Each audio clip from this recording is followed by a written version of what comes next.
He could have asked for anything, like a trip to the Super Bowl or a ride in a race car. But what Cameron Aguilar wished for was a bus. Hi, I'm Connie Vandeman Jeffrey, and this is All God's People.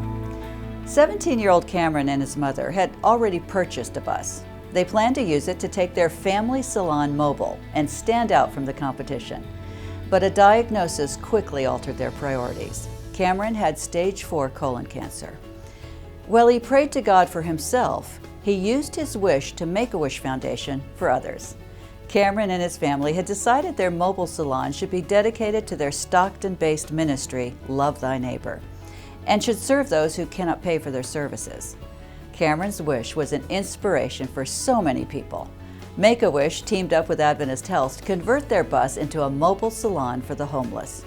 Hundreds of Adventist Health employees revealed the newly painted bus to Cameron last November in a ceremony at Bayside Church in Granite Bay as part of the annual Mission Week that's held throughout the company. The link to the news video of this beautiful story is in our bulletin. Let's remember Cameron and his family in our prayers. BiteSize Talks is a one-day foodie conference focused on giving you practical experience in launching your own health-based ministry.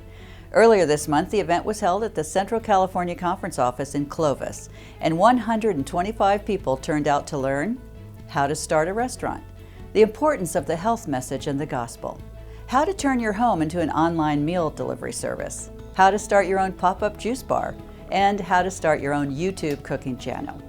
Another BiteSize Talks event will be held in Loma Linda, California on April 5. You can register at BiteSizeTalks.com. The coronavirus is dominating our news. New numbers of those infected and those who have died are staggering. So how can you prevent you and your family from getting sick? Robin Matsukawa, MD from Adventist Health Castle, joined Take Two on KHON in Honolulu, Hawaii with health tips. Basic things to prevent colds as well as the coronavirus and even the flu is hand washing, specifically 20 seconds. Make sure there's bubbles everywhere, and they sing happy birthday or even twinkle twinkle little star. And when you do happy birthday, it's twice. Not just once. Not very fast. Yeah, either. not happy birthday to you, happy birthday to you. All right, thank you so much, Doctor, for being here. And now, here is Pastor Ricardo Graham with this week's Adventist in African American History segment. By chance, Adventist church member Yolanda Clarke ended up sitting 10 feet from Martin Luther King Jr. when he gave his famous I Have a Dream speech in 1963. Clarke traveled from New York to Washington, D.C.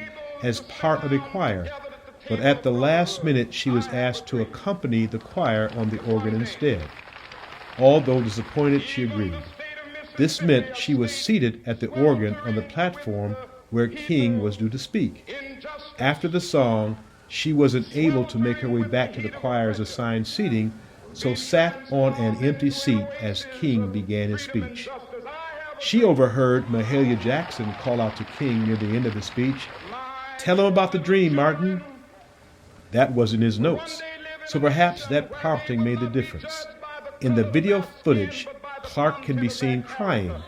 She says it's because the message was so beautiful. I'm glad she was able to share in that historic day that made such a difference in our country. Thank you, Elder Graham. What an experience for Yolanda Clarke, and a fascinating bit of Adventist history.